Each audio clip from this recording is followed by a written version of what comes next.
Hello, everyone, listener. Welcome to Curbrash. I really appreciate you taking the time out of your day because you're the only person who's ever going to hear this. Now, you may not know who we are, but we hope to one day be people who can entertain you. But we'll get the roundtable started. This is our first foray into this world. My name is Tony, and we'll go around. We have Nick here. Nick, could you say hi to the listener? Hello, listener. That's it. And we have Aaron. Aaron, could you say hi to the listener? Hi, listener. That's all of it.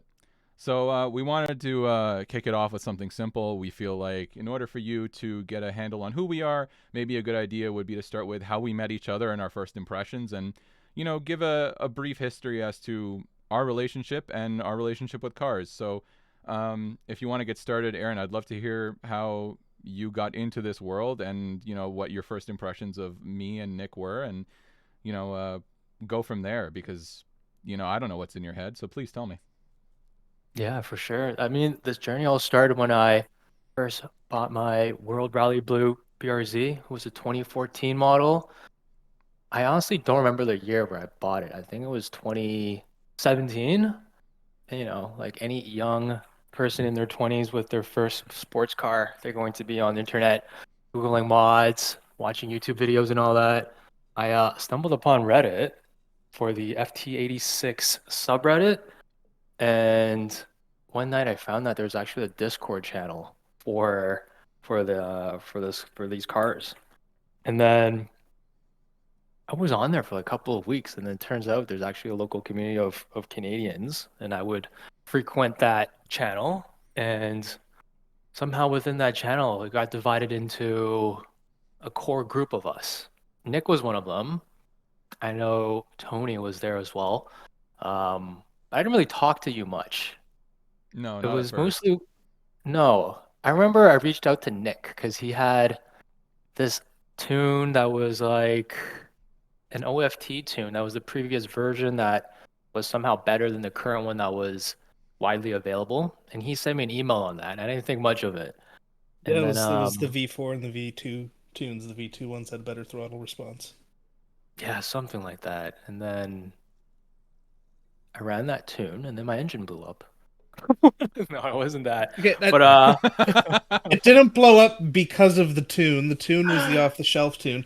It blew up because you took it to the track and you One time. probably ran into like a little bit of FA20 oil starvation. I yeah, who forgot that knows? happened. Oh my god, that's right. You blew up a car. No, he Yeah, didn't. He that's sold it and it was fully numbers matching. yep, that's exactly it. We can get into that after, but in terms of how we met each other, that was really my first interaction with Nick and the group. And then somehow we arranged some meetups. And I think the first Wasn't time it me wasn't it like meeting, a Rona meet or something? I could have sworn it was a Rona meet. No, you know why? Because there's a Rona across the street. We went to Scarborough and we met at the what was the Onezo, and there was a Wenzo, Rona yes. across the street. That's why you recall. That's where I met everybody for the first time. And I remember, Yeah, that's what it was. I feel Was I there? Was I I there think the you first were. time? Huh? I feel like you might have been. You might. You know what? I'm Maybe pretty you sure it weren't. was all of us and like Lawrence was there when he still had his car when he was still in the chat. Mm-hmm. Um yeah, it was us, Hanson, pretty sure John came, Lawrence, Anthony, and I think Mike was there too. Yeah, I think so. Oh yeah, yeah. We've had a couple of blowups in Rex. You know Um, what? Actually, I think I met John and Hanson and Mike before I met you guys. it's possible. It's possible they do live closer. Yeah. Yeah. I just remember Nick coming in his, no, sorry, Tony coming in his red FRS, and I think we were backing into a spot. Did you curb Yeah, your wheel? I didn't Was curb that, my am I wheel. remembering that right? I backed. I was nervous because I was meeting a bunch of people who I'd talked to on the internet for a while, and I, I was gonna save that, but I backed pretty much into a curb. Not my wheel, like the back bumper of my car. And John Yeah, I was like remember. standing right there and just staring at me, and I'm like, this is the most embarrassing moment of my fucking life. I want to kill myself. It was really bad. So you were there. I don't think that was the first time I met everyone though. That Maybe was the the first first time meeting time. you. Maybe that was the first time. Yeah, I was there. What about you, Nick? Yeah. So I guess start with how I got into it and then we'll go into how we met. Yeah, sure. Okay. Well, I mean, I was doomed from the start. So, um, most of my family, in one way, shape, or form, has been into cars for most of their life. My uncles are both mechanics. My dad is a hobbyist, so he's had his Camaro as long as I can remember. Um, so I spent a lot of time growing up actually in the scene, even as a child. Like I remember going to Import Fest and stuff, or like Scrape by the Lake in like the early 2000s when I was like younger than 10. Um, Wow. so I've probably seen a lot more and experienced a lot more than most people my age over a longer period of time, which is strange to say because I really don't feel like I'm that old at 30. Um, like I remember the summer between eighth and ninth grade, I just spent working with my uncle at his shop. That was the first time I ever did a Type R swap on in EJ Civic Coupe. What? When you were in the Um, eighth grade? yeah, I was 13. Well, between eighth and ninth, I was 13. Holy Um, fuck. I did Did it he with ever my tell you uncle. where he got that Type R engine? Did they steal By it any off chance? Core Well, the Integra? person the person who we were doing the swap for sourced the engine. I imagine it was stolen. Every Type R swap back then was stolen. Every Civic car Uh, is stolen. I mean, we weren't there to ask any questions. It was cool to do the swap. It actually didn't take as long as I thought it would. We were done in about 8 hours. So that was sort of my first foray into like, man, Civics really are like Legos. Um, and then I mean, yeah, I've just always sort of been around. I grew up playing Gran Turismo, Need for Speed, all of that stuff that everybody's probably everybody in this hobby grew up playing, watching Fast and Furious, stuff like that. My first car, technically, my first car was the MR2. I got that when I was 15. I didn't have my license yet, so my dad actually had to drive it home on his dealer plate. Um, and then it sat for years. But it was mine, and I got it for cheap at the time. I think it was they were asking five, and I got it for 3,500. Wow. Um, and I'm the third owner. I have the full history back to when it was almost new. I still have the business card of the person that sold it at Burlington Toyota, which was called Hodgewani Toyota at the time. Um, and I still have the Kijiji ad for it. Um, and then my actual first car that I drove was a 99 Corolla, 5 speed, manual windows, manual locks, no tack. So I had to guess Did it and really not have just the sort of, tag? yeah, no, it was just, it had the fuel gauge and the temp gauge where the tack was supposed to be, but it had a speedometer, so I had to like learn by the sound like what RPM the car was at based on the speed and what it sounded like, which was interesting. But I mean, I learned how to drive on that car. I had it for many years. I crashed it once and replaced the whole front end. Left the scene of the accident before the police could show up. How did that Drove it. happen? Just a quick Uh, segue. What did you do? so my so my first day of college, I was going to college orientation. It was raining. I was on like mismatched 7-year-old tires, and I was getting on the on ramp on the highway to go to college. Um, and I just spun out on the on ramp and hit the guardrail. Whole front end was toast, but the car still started. I didn't hit anybody else, although the person that was behind me on the on ramp stopped to ask if I was okay, and I was like, "Yeah, I'm fine." Started the car, fucked off. Um, and I sourced replacement fenders, front bumper, headlight, and hood from a scrapped Corolla. Um, and then I pulled the rad support because the radiator was fine, but the rad support was bent. So I tied it to a metal post that was filled with concrete with a chain, and I just backed the Fuck car up off. until everything sort of looked straight. Are you kidding me? And then Oh, I put everything back together, and the replacement parts were from a beige Corolla. My car was silver, so I painted them. And you couldn't tell. The hood was a little bit misaligned, but it was already like a 13-year-old car at that point, so you could just consider that normal. And I drove it for five more years. Wow. I drove it I'd love until to I see got photos of this I if drove it you have until I any. got the BRZ. I have photos of the Corolla. I can share them. Do you? But I don't So, have photos of the accident. did you And if the pull up police are to your listening, I'm just kidding orientation with? for all of that. You pulled up And like that? yeah, if the police find this, that didn't happen, and I sold the car with a clean Carfax because it had a clean Every Carfax. story here is fictional. All things here are fiction. We're Yes. not even real people. We're actually American. Yeah. We're not So, Canadian at That's all. true. I sold that car and actually bought the BRZ before I sold it. So I bought a 2013 World Rally Blue BRZ in spring of 2018. Or was it 2017? I have to go back into my photos. It was the year the Inazuma edition came out. And I know that because when I was at Subaru, I was like, do I buy the new Inazuma or do I buy the 2013 with only a year of warranty left, but I can mod it sooner? And I went for the 2013 World Rally Blue Sport Tech. Um, I bought that, drove it stock for like a month and a half, and then I put a Burke muffler delete on it because I was a fucking clown. But meanwhile, like while all this is going on, the MR2's been on jack stands for like 2 years while I've like sourced a motor for it and figured out what I want to do for it, and it's all being built in the background. Um, and I wanted something fun to drive while I was building it, so that's why I bought the BRZ. Um, so yeah, I bought that, drove it stock for a little while. I joined the forum first, and I used that to sort of learn about maintenance and what intervals to do everything, and what the common mods and stuff were. Eventually, I found the subreddit, and through the subreddit, I found the Discord.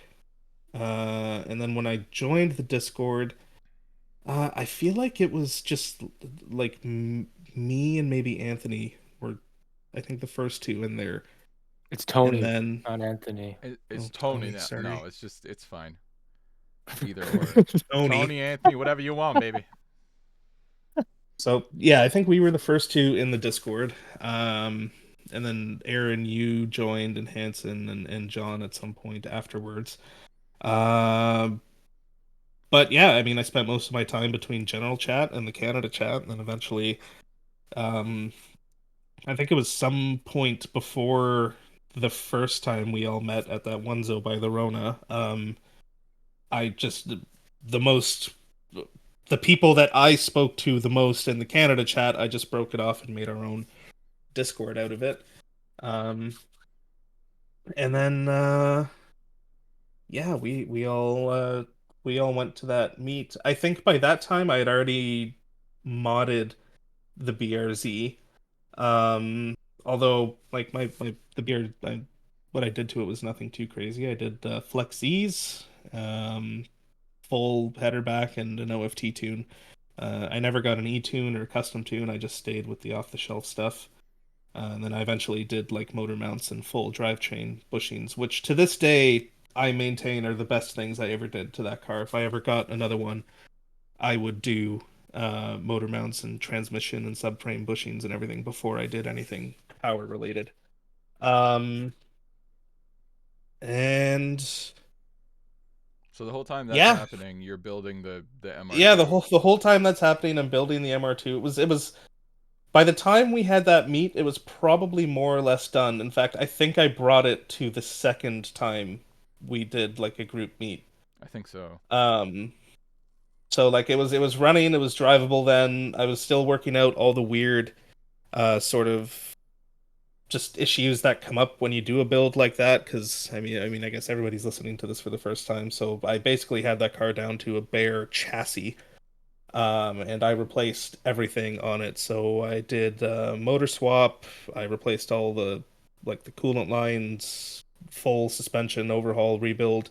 At the time, I was on Aragosta coilovers that I had imported from Japan. For years, I chased a suspension knock, which turned out uh, to be those coilovers had just blown at some point. So that was about $3,200 down the drain. They only had about probably 2,500 kilometers on them by the time I replaced them. And then eventually I put a big turbo on it. And that's sort of how it's been until today. I've been driving it for 3 or 4 years like that. And this year I'm doing about 20, $2,300 in maintenance, timing belt, water pump, valve stem seals, all the fun stuff. My favorite part about that car is it's very much like owning a timing belt era Ferrari, but I don't get any of the badge prestige or any of the fun flat plane noises. Um, I think a lot of people, when they see it, are pretty convinced that it's a yellow Ferrari, though. They go, "Hey, nice I mean, Ferrari." anybody who doesn't know what it is, it probably looks exotic to them. Anybody that does know what it is, they enjoy it because it is what it is. But I mean, at this point, I'm probably going to be buried in that car because I'm never going to get back the money that I put into it. Uh, even if it I were to would like to see I, spontaneously that. I catch didn't know fire you and were leave building shards. it. I didn't know you were building while you had the BRZ. I thought it was all done. Wow, Yeah, no, that that was when news. there was it was mostly done by the time I got the BRZ, but there was still like stuff I was doing to it. Like it didn't get painted until after I owned the BRZ. Um, but yeah, I owned the BRZ for probably it was probably five years I had that car. Um, it was modded in the state that I mentioned before. Basically, for the entire 5 years I had it, and I just sold it 2 summers ago because I bought 2023 manual Supra, and that's I'm leaving not stock but near stock. It's the whole thing for that car is nothing that would take longer than a weekend to undo. So I have lowering springs, a catback, and wheels and tires, and that's sort of how I plan to leave it. Um, and yeah, that's sort of where I am today. And you can actually see that car if you are watching on YouTube. You can see that car in the clip that's playing in front of your beautiful eyes right now. He's chasing me down, and well, by the looks of that, I assume I can jump into mine because I don't own my Yes. FRS anymore. But honestly, to get to that point, I would like to start at the beginning because I remember being a child, like most people do. But I remember like the moment where I was like, "Oh, I'm different now." When I saw like a car that the car that like it turns on the switch in your head where you're like, I'm gonna waste a lot of money on things I really shouldn't be wasting money on. And it was a blue Yeah. and white Viper, like the Gen 1 Viper coupe, and I remember just seeing it and like feeling like I need that. Like now it's a death machine, as we all know. Those things will fucking kill you. They want to kill Yeah. you. But like it just, and I remember very soon after that playing, I forget which Need for Speed it was, but they had a blue and white Viper in the game. And I remember like that's all I would play was that for years. I loved cars, and my father, I did grow up in a I would call a car family, but not in the way that Nick's family is a car family. Nick's family is a car family in the cool way. My family was a car family where we all worked in the automotive business. Well, not we, but my family worked in the automotive business.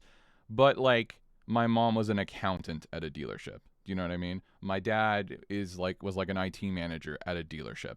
You know, so it wasn't like I was directly like, in a shop doing anything like that. But there was a lot that came with it. You know, my dad always had like sort of because he had a company car, it was like a churning out of different cars, and some of them I loved and some of them I fucking hated, and I would tell him as such. But that's it's always been a thing in my life as I got older. Like every young guy, like we said, like you watch Fast and Furious, you play. One big thing for me was the Initial D, Stage 3, the arcade games was huge for Mhm. me. And I remember being just fucking enamored by it. I was like, this is the best shit I've ever experienced in my life. That was like the first exposure to like drifting in a conventional sense. This is pre Tokyo Drift. This is like 2002, right? So Arcade games. Was it called Special Stage? Was that it? they have special stage. They had Or like 5 or 6 like stage games. Then they had Extreme Stage as the PlayStation game, which I own an imported Japanese copy. And then there was and a you got the couple of little special card, right? stages. Yeah, you got the little. I still have my original card. I still have it. I keep it in my side Yeah, table. but Didn't you need like the Japanese PS3 or something to play that one, or does it actually play on a North American console? No, thankfully PlayStations are completely region free. So Oh, it's okay. one of the few things, yeah, where like I don't know if it's the PlayStation 3 specifically, but in this case it's a PlayStation 3 game. So I also own another Centuries episode, which is like a Gundam crossover game. That's a Japanese game as well, and they play just fine on a North American PlayStation, no problem. So as I got older, right, I was like, I'm gonna get my fucking license, and I'm about to turn 16, and then the DMV equivalent for any if you're American, the MTO is on fucking strike when I turned 16, and it completely killed any desire to. I don't know what it was. They were on strike for like 3 months, and it shot my desire to own a car, to drive, to do any of that. And then for some reason, I just started watching Initial D again, when I was like 19, and it reawakened all of that. And I was lucky enough to. I'm lucky enough to own a couple of cars, most of them boring family sedans. I owned two Hyundai Sonatas, a 2013 and a 2015. I got pulled over 1 kilometer an hour below the impound speed on the highway. And I'm very grateful to have learned that lesson. And if any of young guy or young girl, I don't know, we don't discriminate, is listening, and you happen to get pulled over at a crazy speed, but like you get out of the worst trouble you could have been in or something like that, just life teaches you lessons. Be happy it's not the worst thing. I've come to acknowledge that. So 149 and a 100, 150 is impound. The So most what were you Brampton activity you've driving? ever done. 2013 Hyundai Sonata. A buck Wow. buck 50 in a 2013 Sonata. Very Brampton of you. Yeah, very Brampton of me. Look, it's very easy. I got picked out of a crowd. There's no excuses. Like at the end of the day, I should have been smarter about it. One thing I will say to anybody who's listening, as a small aside, you will learn over time in the routes you travel where the cops hide. There's nothing wrong if the road is generally empty to have some fun. At the same time, be safe. Don't be stupid. And if you want to stay out of trouble, you gotta drive smart. You gotta drive smart, and you gotta figure out where they like to set up shop. So finally, at a certain point, I told my girlfriend I need to own a sports car. I don't want to do this anymore, right? I don't want to drive a family sedan, and I want to go to car meets and make car friends, and this is a desire that I have. I was like 23. I'm 31 now. So pretty quickly after that, I ended up just buying my FRS. I went to you should not do this, so that we're so fucking clear. Don't do exactly what I'm about to tell you that I did. Do not walk into a dealership. Do not go on Auto Trader or other sites are available and sort by cheapest and then go to the dealer and buy it the same day. That's a bad fucking plan. Don't also buy it in the fucking rain, so every ding and scratch is hidden. That's a bad plan. But that's what I did. So I did that shit. I just went and I bought it, and I'm like, I'll take it. End of story. There was no. I took my dad with me because he's a great negotiator. I'm 23 years old, and I was basically acting like a child where I'm like, I don't want to walk away from the negotiation table. He's like, can you get up? Do you want to save $1,000 or not?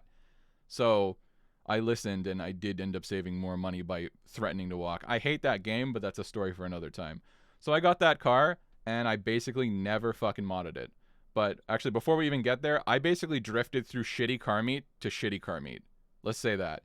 Because I did not meet these fine gentlemen in our group of beautiful car friends until much, much later. So I purchased that car. Remember, December 1st, 2016 was the pickup day, and it still had warranty, so I was very excited about that. And I did not meet them until what, like 2018? It must have been, right? Yeah, it was after I got mine, so it would have been some point mid 2018 ish. Yeah. So like I'm basically for 2 years I'm drifting through the worst fucking car meet, like exactly what's in your head right now of the worst car meet. Yeah, that shit. And probably worse. I've met characters that I wish I could unmeet. It was a terrible experience, and all of them made me go, I don't actually want to do this. There was also a lot of false starts with hoping that you could like make friends with certain people. You're like, oh, they seem nice. And then you're like, oh, you're a psychopath, actually. I made friends with a guy who then turned around and started scamming people out of exhausts on Facebook Marketplace. And then the whole twin community was like, if you see this guy, it's fight on sight. And I'm like, I am dissociating from this person. I cannot be your friend. So it was not a great, to arrive at this point. And that sucked. But once I met these guys, it was fucking fantastic. Actually, it's been like a great experience. And my encouragement to you, to anybody, is if you like a thing, I promise you, other people who aren't like jerk offs like it too. So you can meet them and you can make really fun. You can have a fun time. You can make fun memories. We do like, you can go out, in our case, go out, have like great cruises and drives to like, fun roads, whatever it is. I promise you it's worth it to go out and do that.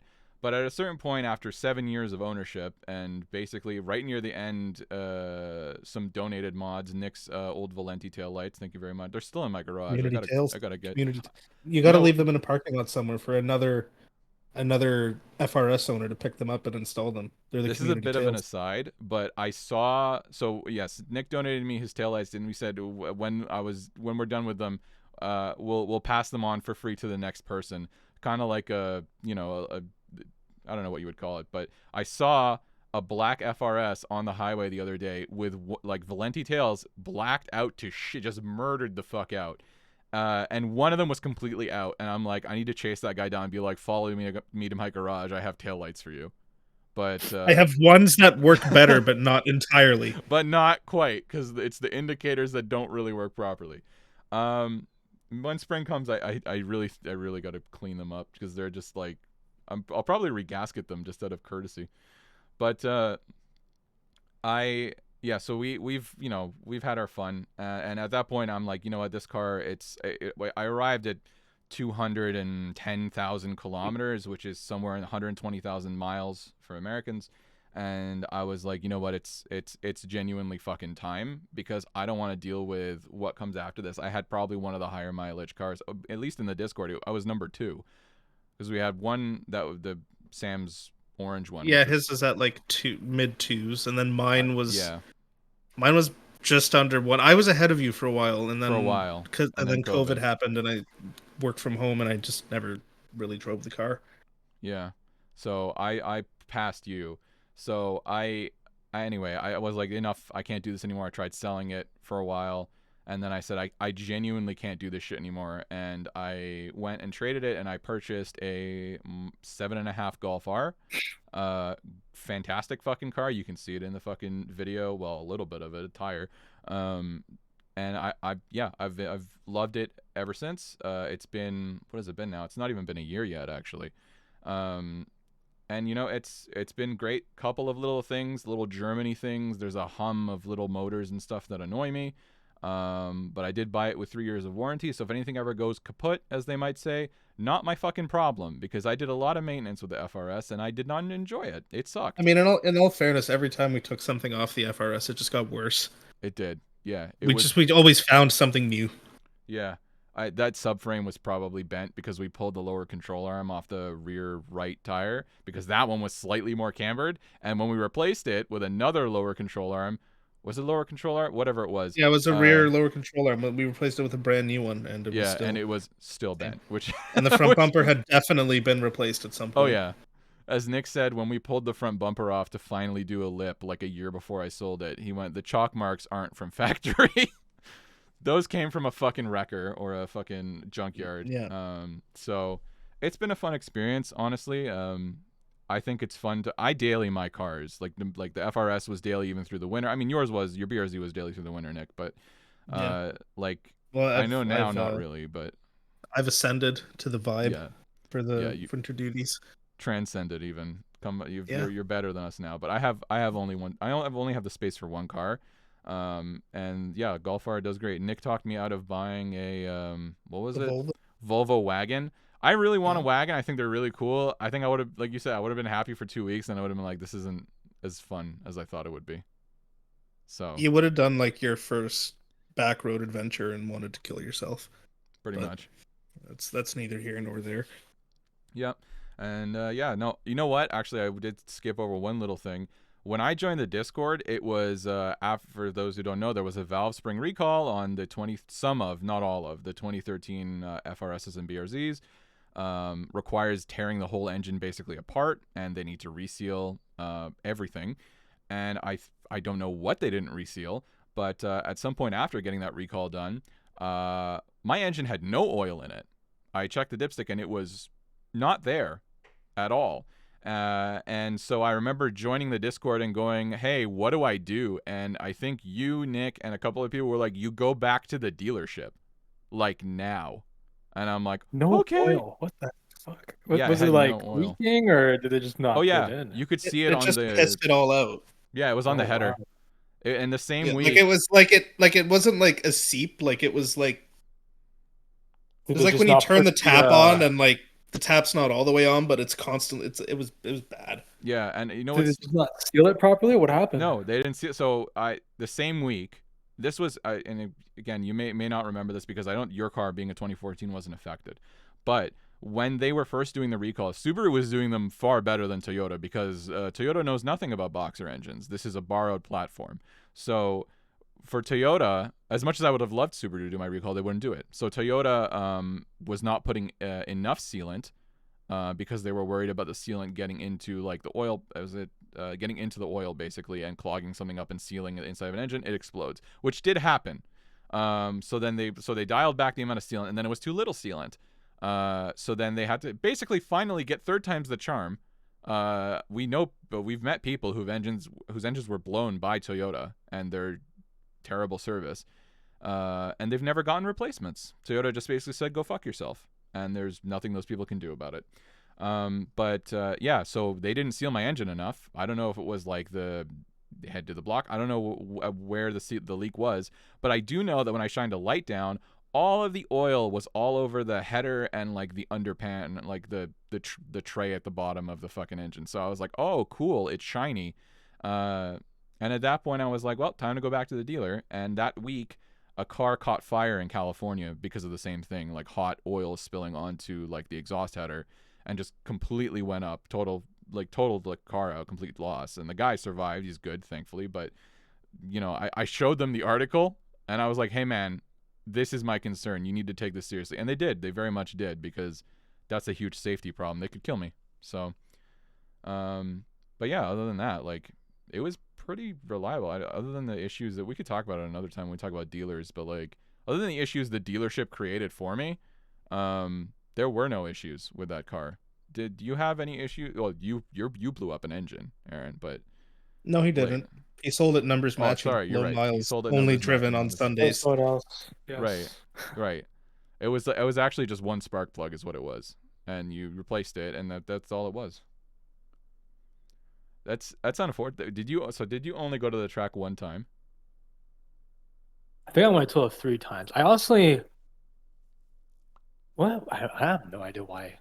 Like, if I were to theorize why that happened, maybe it's because I went to the track. I didn't change the oil until like months after. And then at that time when I did get an oil change, the person that did it was like, "Yo, your engine oil smells burnt. Like, just doesn't seem good. Like, it's like super dark." I didn't think much of it. But then like come springtime, I was getting these the engine issues, and then they did a compression test, leaked down, and then they're like, "Yeah, you have a low compression in one of the cylinders. What do you want to do? Or do you want us to?" Actually, the garage that I brought it to, they're like, if you put some thick oil in it, you can probably He hide should the have just like knock. filled it with 20W60 and sold it. You know what? If they had clutch or one of those online dealers back then, I would have maybe tried that. We don't condone that. You shouldn't do that. That's But if scummy you were though. gonna do Definitely Yeah, that, don't do that. don't follow our advice. Actually, yes, don't do that. This is advice to watch out with Definitely those things. don't Do your own put due diligence. heavy oil in your engine if it's knocking and inside the car. definitely don't sell that to a single mom after duct taping the catalytic converter onto the vehicle. Definitely don't Yes, do that. or to a high school kid looking to buy their first I enthusiast car. Definitely That's don't do any of exactly those who things. I think bought it though. It was this It 18-year-old is. kid. He literally just turned 18. He like phoned me up from Quebec and he's like, I really want this car. I'm gonna come down. I'm gonna sell my. He was selling his like, what was it? His Ski-Doo and quad and ATV to buy one of these, to buy my BRZ. And then I think I remember the I video of you recording him like driving it away, and didn't he like just gun it off a cold start? no, no, no. Like, No, he I don't didn't. think Oh, he okay. didn't I'm even thinking really of know how to someone drive else then. manual. His dad had to drive it back for him. But yeah, hopefully that car is okay. Yeah. We know that. Well, Nick's car went to a good home. We know for sure. Yeah, my car is Yeah. living with Sam, Honestly, who now though, I think has the two mileage The too uh, high. BRCs in the Discord. but after I swapped the engine in that car, it just never felt the same. Like, I don't know, it just didn't feel right. Because the And I had numbers to didn't get rid of match. it. Yeah, Is that the reason you had to get allegedly. rid of it? I was also kind of done with the car. Like, there's I, nothing I I feel really like wanted to we do all with sort it. of grew out of it. I don't know. Yeah, I look at think the yeah, this sounds horrible, but it's true. I look at the people that own them now, and I don't want to be part of that community anymore. No, I agree. no, There's Save nothing for wrong like with a that. handful of people, it's just like I don't know. They're going the way of the 240, The right? Hyundai It's it's, Genesis. it's got to go down that slump, and it'll come back up in another probably 8 to 10 years. yeah. I was at the point where I just kept looking at things to throw at the car to keep interested in it. And I was like, you know what? This is not a good hobby, or like not hobby, but like not a good way to own a car. So I just got rid of it and sold it for pretty much what I paid for it. That was good. Yeah. I mean, I would get another one actually. If a clean one comes up, I would make it a track car. I would get another one. I would That's sort of my make it a goal. rally car. I think I I like would the idea of I'd that. I'd consider like a cheap one just to use as a beater daily, and I mean like cheap. Like if I could get it for like 7 grand, maybe. But I don't know. By the time I was done with that car, I think I was just sort of it's for me it was like I had the MR2 and that fulfilled like the weekend role, and it's more engaging and more fun and faster. And then it was like they had just announced I was originally going to get a Cayman, but then those prices were just ridiculous during the COVID market, and I don't know, didn't feel right to spend that much money on a car that would have been probably 6 or 7 years old at that point versus one that was brand new. So I ordered the Supra, and then the Supra was just it's better as a car to use more often. Like it's more comfortable and the interior is nicer, and it doesn't sound like a garbage can when you close the door. Yeah. Um, and it's That's also yeah. faster. So I mean, I guess in a way I made life more difficult going from 2 cars to three, but I don't know. It was just kind of over the BRZ. I think you arrive at a point where you've done like I didn't do much with my car, but I would say that I owned it. The only thing I did not do was I don't really care about taking a car to a track. I have no desire to do that. I maybe one day if I owned like a rally seems way more fun than like a standard track day to me, because you can just beat the shit out of a car that you bought for like you said, if you could find one for like five, six, $7,000, that'd be pretty cool. But Yeah, well, the BRZ also has like I've always said this ever since I bought it, but it has like two very distinct levels to it. There's like full bolt-ons and a tune, and then beyond that, it's like you have to go nuts and do forced induction and ECU tech and all of that, and it's weird because it's like without all of that stuff, it's great to drive dynamically. It's just not really that fast, and I don't know. I guess maybe it's an age thing, but it was like I was in my late 20s, and it's like, man, I don't really want to drive a car this loud, but that doesn't go this quickly forward anymore. mm, I really liked the car when I put it back to stock. I was like, why did I bother with all this Why shit? did I spend all this money ruining it? Yeah, yeah, it was why'd you go spend all loud, that money ruining low. it? Well, I guess it's lessons learned when you're young. This is the worst hobby to have. No, it's a terrible fucking hobby. I It's mean, it's just spending money to ruin things, and then being like, damn, I really shouldn't have done that, and then you just do it all over again. I think as long as you derive some semblance, this is the thing. This is some of the arguments for, and maybe it's for another time, like why people say don't buy rep wheels, because you can probably get most of your money back if you buy like what we call real wheels, right? Like if you buy a set of TEs, you'll probably sell them for pretty close to what you paid.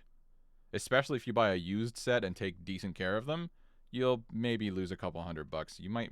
I know some people have made money on wheels when the scarcity goes away. Like with the bronze stuff, they just they got rid of bronze, right? One of the Well, they bronze. got rid of OG bronze. Now they have a different bronze, but they also Right. got rid of like the OG face as well. So now anything that's like a true OG TE37 or like an OG TE37 SL, they've kind of gone up a little bit in price because they've discontinued that face style and the original bronze. I think unless you get the Ultra M specs, but those are only for Euro cars and they only come, I think, in like 18 or 19 or bigger. And once you go 19s on a TE, the rear faces come kind of, I don't know. There's a whole thing about it, but Right. essentially, It's yes, they went interesting up you in price because mentioned. the OGs got discontinued. It's interesting that you mentioned the value of these car parts, like TE37s. It really depends on what car you're selling it for. Like for 5x100, man, it was an ordeal to try to sell my TE37 SLs Yeah. because of the market. Because people with those cars are cheap as fuck. Yeah, that's Yeah, fair. They don't want they to. also make TEs. Like it's weird because in like North America, TEs and Advans, everyone's like, oh my god, they're so expensive, got real wheels. But like in Japan, it's just like people will buy them and run them on a daily Yeah, don't through the drop the winter. plug. Like Don't drop the plug. they're just regular things over there. So Like it's interesting seeing like the contrast of that and like how Because they're much cheap people as will pay hell for there, though. certain.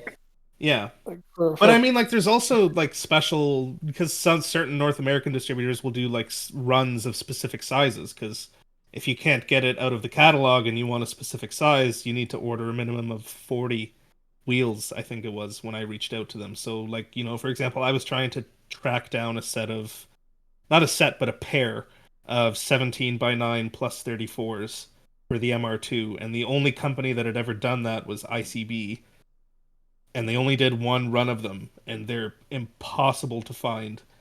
And I missed one set of them by like 2 weeks, but the guy sold them for like 7 grand. Jesus Christ.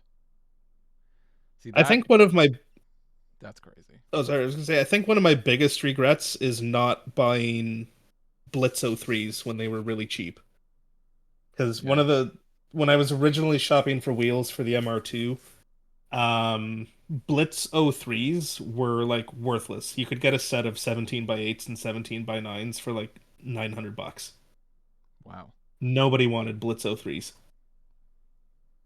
And instead I bought full GTCs, which I ended up being able to sell for basically what I paid for them, but if I'd got Blitz 03s, they probably would have been worth like 5 grand by that point. That's the So thing, it's right? There's like there's this like economy of like investment, which is weird because like if you put enough in, generally, right? If you put enough in, you buy quality items and you for the most part take care of them, then fantastic. You can likely pull 80 to 90% of your money back out. Obviously, we're not talking about the car itself. That would be very optimistic. Depends on how much you drive. I mean, like your car will probably never depreciate, Nick. Your Supra and the MR2, just because I it's a mean, manual Supra. I mean like I look at it realistically, like it's probably going to go down in value somewhat at some point. I really don't feel like it'll ever be like a multi-$100,000 car. Like, No. 20, 30, 40 years down the line, maybe it'll be worth 100. I don't know. Like once you figure in inflation and everything, but like I don't know. only if you Anybody stop who's driving it buying a like car right for the now. purposes of investing it, you're better off just putting your money in the market. You'll come out ahead every single time unless you can afford something like a 911 ST, in which case you're probably not worried about putting your money in the market. A lot of it's probably already there anyways. Yeah. Sorry, Aaron. You were trying to. I just realized that you didn't tell the viewers your biggest purchase. Sorry, the viewer, not the My viewers. my house. Not that one, but pretty close. No, More that one's important not than that. important. Yeah. Oh, the car that came after the BRZ, the Yeah. S2000. Yes. Yeah. You should So riddle them honestly, I that. don't even know why. I don't even know why I've been obsessed with that car for like. If anyone that knows me knows that that has always been my dream car for whatever reason, and when I got the car, I was thinking back, like, why do I like this thing? It's not from Fast and Furious. It's not from watching Initial D. Like, I just saw the car and I just thought, hey, this car is fucking cool. It looks good. You I know, mean, it's got that any that engine, high revving. sounds a lot like Anthony with the Viper. I mean, despite what they currently cost, I still think that that's probably one of his attainable grail cars would be a blue on white Yeah, yeah. GTS coupe. I think I'd so. say my first proper memory of the S2000 is when I was 16 or 15. My dad had some friends that went to a track day, and one of the guys there, he had a black S2000, and it had all these fancy parts on it. It had this um, shift knob that was like purple burnt titanium. He gave me a ride on the track with it. And I was like, wow, this is fucking cool. And it just sort of became something I wanted to get one day. And the prices just kept going up and up and up. And took almost like over 10 years for me to pull the trigger on one. It came close a couple of times, but it wasn't until like 3 years Wasn't ago until where I you finally found bought that it. doctor owned Yeah, that's a good Yeah, story. yeah. Because retiree car. you buy cars different from anybody I've ever met in my fucking life, Aaron. And I mean that not as an insult, to be clear. That's you're very patient. And I'm not. Like For me, it's the deal. That's what I need. I need a deal. I like mean, I wasn't even out there looking for a one owner car that was low kilometers. I was just looking for anything that was, reasonably priced. And this one had 32,000 kilometers, single owner, and it wasn't that far. It was up in Napanee, which is by Kingston. Um, Yeah, it was I about pulled the an hour and trigger. a bit. Yeah, I think the only reason why I was able to get that car was because I called the guy. I sent them an email. I didn't get a response, but there was a phone number on there. So I'm thinking, this guy he may be like an old guy. Maybe I can chat him up. So I call him, and we talked for like 30 minutes about the car, the overall story about it, how he got it, why is he into it, different trips that he's done with it. And I made him an offer. I'm like, sell it to me for 38. I had to lowball him.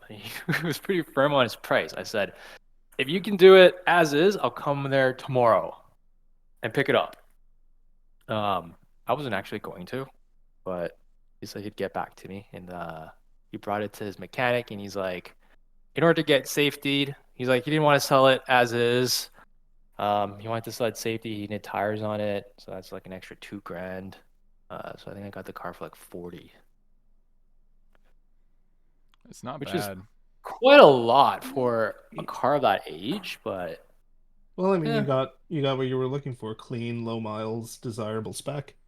And the yeah. The thing is, there's cars with like many times more the mileage of what I got, asking the same price. So in I my mind, think I the thought that was a S2000 deal. market is sort of weird they're like smoking that. Yeah, crack. it's That's the stupid. problem. They're Like smoking crack. it's the S2000 market in a way is maybe now it's better, but at the time was still sort of trying to figure itself out because it was like just at the time when the S2000s were really starting to go up in price. So some Yeah, people with like clapped shit boxes were seeing what like pristine clean examples were selling for and thinking like I can get that.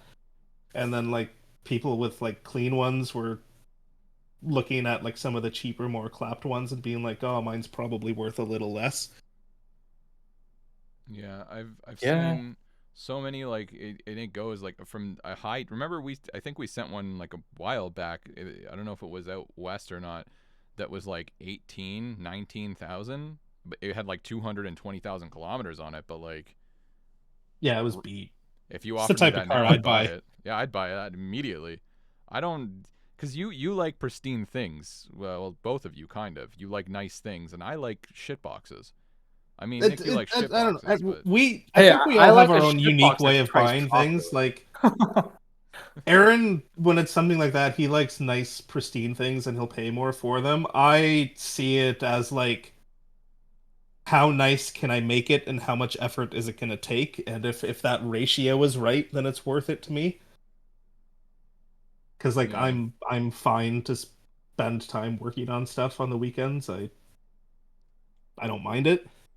So it's like if it's cheap and high miles and maybe needs a little bit of work, but the work is simple and it's not that hard to make pristine. Like I'm not scared of mileage. Mileage is it is what it is. Most modern cars will run for a really long time. So, if it's got 200K on it, it's fine as long as it's running right or can be running right for a reasonable price and effort. I don't mind it. Right. I'm trying But to get into that mentality. Just yeah, get a car that's like over 100K. Aside from my daily. which you wrote the like best ad for. You're like, I'm looking. What was it? I'm looking for my dream car, and it was a Yeah, Honda Fit. so like, yeah, this was like in 2022 or 21. I wrote an ad, just a feeler on Kijiji, just for fun. I'm like, looking for a Honda Fit, my dream car in a fun color. Ideally in a fun color. I didn't think much of it. And then it was like, I think 5 p.m. after work, I look at my phone and I see a message from this guy. He's like, hey, I think I have what you're looking for. And he sends me a photo of an orange Fit. I'm like, is it manual? And he's like, yeah, it's manual. It has this many kilometers. And I said, where the hell are you? Let me come take a look at the car. The guy lived on Queens Key, like by the waterfront. Oh, Queens Um, Quay. Queens Quay, Oh, like downtown Toronto area. like downtown Like right Toronto by the area. waterfront, yeah. Yeah, so I drove all the way down there and took a look at the car. It was at night. I couldn't see shit, but the car was so dirty from what I remembered, but it, ran well.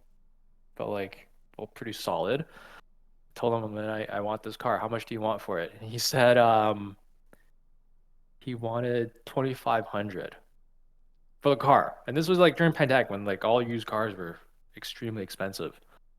And it's in my blood to lowball, right? So I told him, I'm like, how about 1,800? Your car needs some work, especially if I'm buying as is. He's like, no, if you offer me that low, I'm gonna try to list it myself and see where it goes. And Bro. actually no, sorry. He wanted 3,000. I said, how about 2,000? I'm like, as is.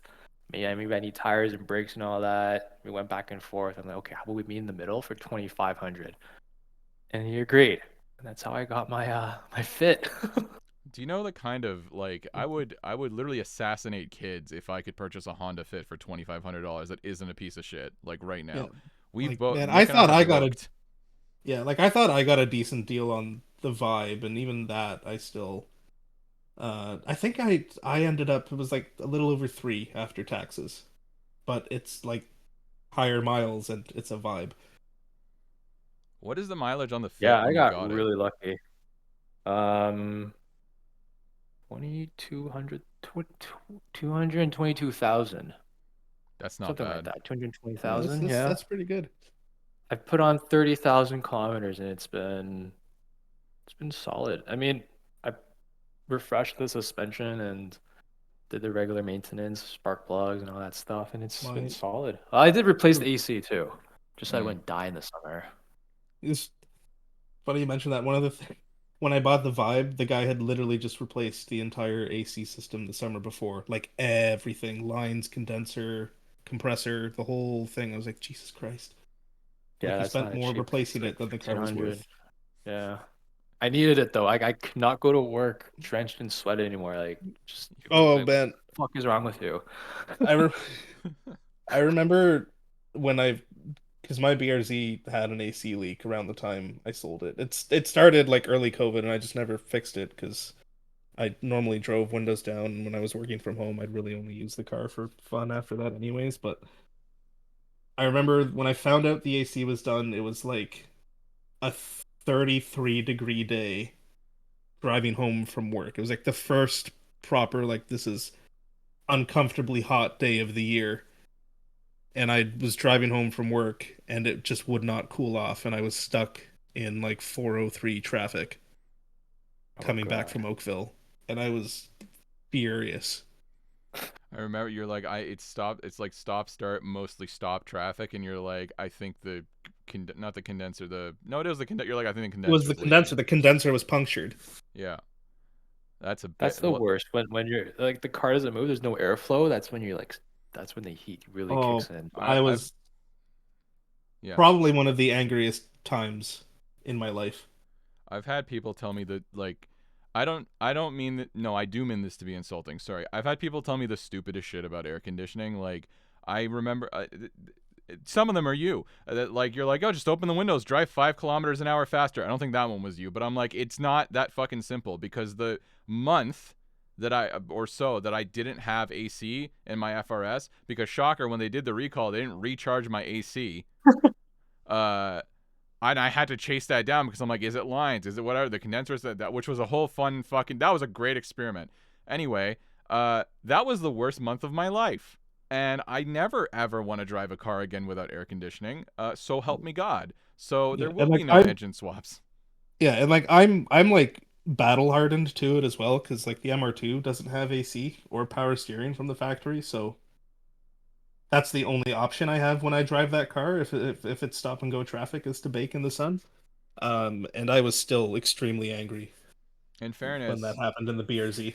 you can take the roof off the MR2 and it stays off from what It's you worse. It's mentioned. worse. If Is you it take the really? roof off and you're stuck in traffic, it's worse. Oh yeah, the sun just beating on you, you know? Yeah, Like like you're literally it's like being in an oven. yeah.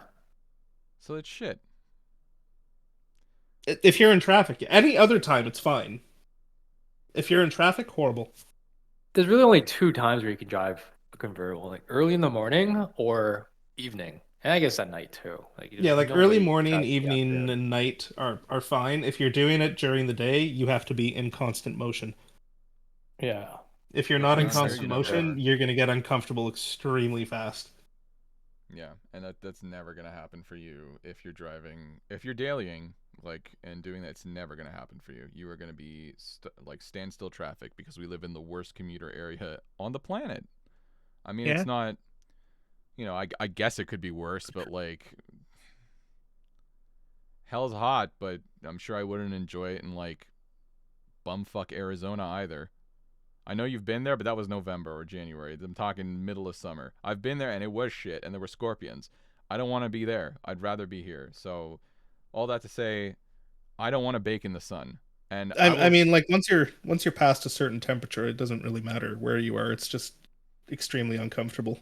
yeah, I will say I have a weird thing about convertibles because you guys have mentioned this because you've got the MR2, which is a T top. It has a bar in the Yeah. middle, right? Yeah, Yeah, it looks like a traditional Targa. right. And you've got an S2000, which you do drive with the top down. And I just have a weird thing about people staring at me because maybe I'm just socially awkward. But I would prefer, like with the Corvette, they have just the middle comes out on the coupes, like that sort of Targa. Yeah. That's like my optimal world. I may be wrong about this, but like I swear Aaron had a thing about convertibles before he bought the S2000. And Did then he you? bought the S2000 and it was like it's not actually that bad. Did I? I think we I, were th- I talking about. I think we were comparing the Boxster and the what was it, the It could be Cayman. that because I feel like the S2000 is one thing, but I guess the Boxster, I don't know. There's sort of a different stigma about it Yeah. because of the age group that owns that or tends to own that car. Right. Well, I it's a I honestly hairdresser don't car. mind it. The convertible. Like I'm not Yeah. that insecure. I'm definitely No, am. I I feel like everybody's staring at me. I liked it when I rented the Miata when I was in Arizona. I loved it. It was a great time. I don't care if everyone's looking at me. I'm having way more fun than they are. Fair enough. I guess I'm just weird about it. I prefer that you didn't look at me. It's something about like people staring at the because this is the thing. If somebody stares at you, like you do some stupid shit and you get to a red light, and then you're Yeah, like, oh fuck, it's a red light. You're like, just look straight, just look straight, just look straight, and you know they're Actually, burning a hole into the side of your head. I don't know. I'm just numb to that. I don't really think about it when Yeah, I'm driving. Like I'm just having a good good time. Maybe right. it's the thought of people judging you for your music taste because they can hear it the roof down. Maybe. oh yeah, there's definitely a bit of that with my 50 Cent. That's the only disc I have in the Can car. you please put a head unit in for God's sake, That's period correct, brother. brother? You And can only even if he listen to puts 50 Cent. even if he puts a head unit in, he's still gonna listen to 50 Cent. He'll just Yeah, have there's no point. more 50 Cent options. That dog. Well, yeah, that and what did he leave in one of the secret compartments in the S2000? Oh, right. You're the one that found it. It was Yeah. what No, not was it? It propofol. was Wait, that's the Michael Jackson one. What's the other one? The one that's no. It was like for allergic an reactions. EpiPen, epinephrine. Epinephrine and needles. Yeah, I know needles. he's a That's how you doctor, but know. geez. I know he's a doctor. He was retired by the time you bought that car, right? Actually, I think he was still working. Hmm. He was the coroner of the The town that he was coroner. in. Oh He my was the god. coroner That's and he was also a crazy. family physician. Huh. So I guess it's fair yeah, enough. It is a it's bit of a probably like weird find. touching up dead bodies and then getting into Yeah, man. S2000. Like imagine like the coroner That's rolling up to spooky. work on your body, pulls up in a convertible sports car. Yeah. Oh yeah. You're like he's selling the body parts. There's no question. Yeah. Especially people who don't know. They see that guy. Remember? Oh my god! I just remembered fucking 700 horsepower guy from that parking lot. Maybe we Oh, can. Spider. Yeah, Spider. Maybe not Spider. Spider. There's two Spider. So there's Spider who owns an FRS, who's an older gentleman who goes to some of the meets, and he's really cool. And then there's this guy who we call Spider, and maybe we can tell this and end on this so we don't run too long. But I was at a bakery. I was in a parking lot, and it was just after we put on some Hot Boy like basic plastic arrow on the FRS, and I'm sitting with the windows down, and this guy pulls up, and this is before you bought the S2000, Aaron, and I'm like, he's driving an S2000. It might have been one of that purpley color, and I notice as he passes me in the parking lot, I'm parked. He has removed the the letters 2000 off the back, so it just says S, and I'm like, that's There's weird. no badge on the back of the car. So he Is probably there just added not? that himself. Wait, No. so he just Oh, added an S? He just added an S. What a fucking he weird. got it. Okay, He got a Canadian Tire S and he put it on the back of the car. it kind of looked like half a Skyline emblem, like it was a very ornate S, but I don't know. Either way, okay, that's new information. So this freak put his own S on the back of the car, and he'd removed the Honda badge. But I like anybody else. I'm like, that's a Honda S2000. But he pulled Oh, it was a past Honda. It me. was the S where the Honda badge was, right? Yes, Okay, yeah, I've seen that. yeah. So he pulls past me, and I'm like, oh, that's, I think most of us, they're like, I like S2000. I like seeing them. They make me happy. But he stares at me. He's like a little past me, stares at me, backs the car up, and is now like blocking me in. And he starts revving his very not nice sounding straight piped piece of shit S2000. Sorry, his Spider, as he would come to call it. And he's like, hey, want to race? And I'm like, what? Because he's like 59 years old and bald, right? So it's like there's a lot of compensation. And I'm like, oh no, man, I think you're too fast for me, or something like that. And then he was like, yeah, 700 horse. Now I'm thinking like a reasonable human, because some people do put fat turbos on S2000s. That does happen. I'm You would like, hear it. well, look, in the moment, these are the Oh, I thoughts know. I'm just. you would hear. You're right. But I'm like, oh, cool, big turbo, right? I'm sitting in my car, and he goes, what? No, it's a Spider. And then drives away. And I'm like, what? Who the fuck is this guy? What is that? So I think he thinks, because the only thing that makes sense, he's convincing people he drives a Porsche. Which is weird, because like it doesn't make sense, because the S2000 is a desirable vehicle. But there's no Porsche Spider that makes 700 horse. No, I think he's The just only one insane. that does is like the GT2 RS. I I know. think is literally the only factory Porsche that has This guy was that clearly delusional. power. I think he was off his medication. Like, it doesn't make any fucking sense whatsoever. He also could Yeah. not drive. Like, I know it's funny coming from me, who's basically owned all autos. I'm not a fucking ashamed of it. But the guy couldn't drive manual to save his life. He was like jumping the clutch constantly and fucking bucking. And I'm like, okay, relax, man. And then later I'm like, should I have raced this guy? Like, I don't do that. Like, I'm not out prowling the streets to like race clapped S2000s. Not But until you like, got the Golf and had the power to do it. no, now it's on site. To be clear, if Spider ever rolls up again, that's not his name, but that's his name now. If he ever rolls up again, it's on site, for sure. But like, what a fucking psychopath. And you'll meet these people and you'll think that you're crazy because I really thought I was nuts for a while. And I wish my dash cam was running at the time, but the car was off. Yeah, you're not crazy. They're fucking crazy. We've met our share of insane people, and I think we should share as much of that as possible as time goes on. What a fucking lunatic. Yeah. I don't We Yeah, know. should that got a reminded photo me of when that I guy. was originally shopping for the MR2, one of the ones I was looking at, I vividly remember it was a red modified turbo, and they took off all the factory badging on the back, which the MR2 turbo on the back has three badges: a Toyota badge, the MR2 badge, and a turbo badge. And they took them all off, and they went and got the Porsche turbo badge replica, like the really ornate turbo word that they put Oh on the back Christ. of. And he just put that on the back of the MR2 in the middle between the reverse lights, but like slightly offset so it wasn't perfectly centered. And like, I'm really glad I didn't have a lot of money at that age because I didn't have a lot of sense. Because I saw that and I was like, man, that's actually kind of cool.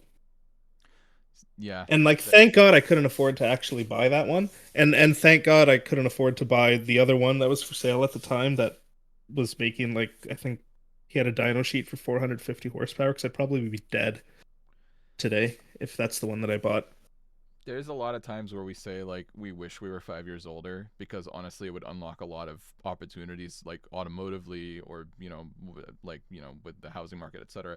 Um, I'm really fucking glad that I purchased a 200, well, 130 to the fucking wheels like sports car because me being irresponsible as I was when I was younger, I still am, but not as much. Holy shit, I would have killed myself too. There's no doubt about it. But what can you Yeah. do? Aaron, Nick, I think that's probably a good time to call it. I think we've done a pretty good show here. Well, pretty good show, but we've run a decent amount of Good time. I chat. think a chat, a chat. We missed all of the topics that we were going to talk about. Nah, it's okay. This was We the didn't. longest It's intro okay, it ever. works. Yeah, It I think it works. worked out. I think you got an idea of who we are and what we do and what we're about, and like generally speaking, we're pretty reasonable. But we also have varied opinions about things, and like I'm a cheapskate, for example. So I think you'll find somebody that you agree with, or somebody that will, whether Aaron or Nick, can be on the other end of your viewpoint and see if they can knock some sense into you. So you're not a cheapskate like me. Either way, we really appreciate you listening, and we'll keep trying to do this. And honestly, if it goes nowhere, it goes nowhere. But if one of you find it enjoyable, then that's good for us. And if auto manufacturers want to give us demo vehicles, that's good too. So, you know. Anyway, thanks so Yep. much. Invite us to press events. Yes, Porsche, please. Ferrari, Specifically Lamborghini. Porsche. Hello, Porsche. Yeah, specifically Porsche. We're We'll take talking to you anyone now, though. Let's Porsche. yeah. We'll start with Kia too. Yeah, We'll build it up. yeah. Well, we Kia can't say wants to the give real us some things we cars. Yeah, feel. Okay, yeah. we'll keep it to ourselves. Kia, you're doing a great job, Kia. Keep Yep. doing that. Anyway, thanks so much, guys, and we'll see you next time.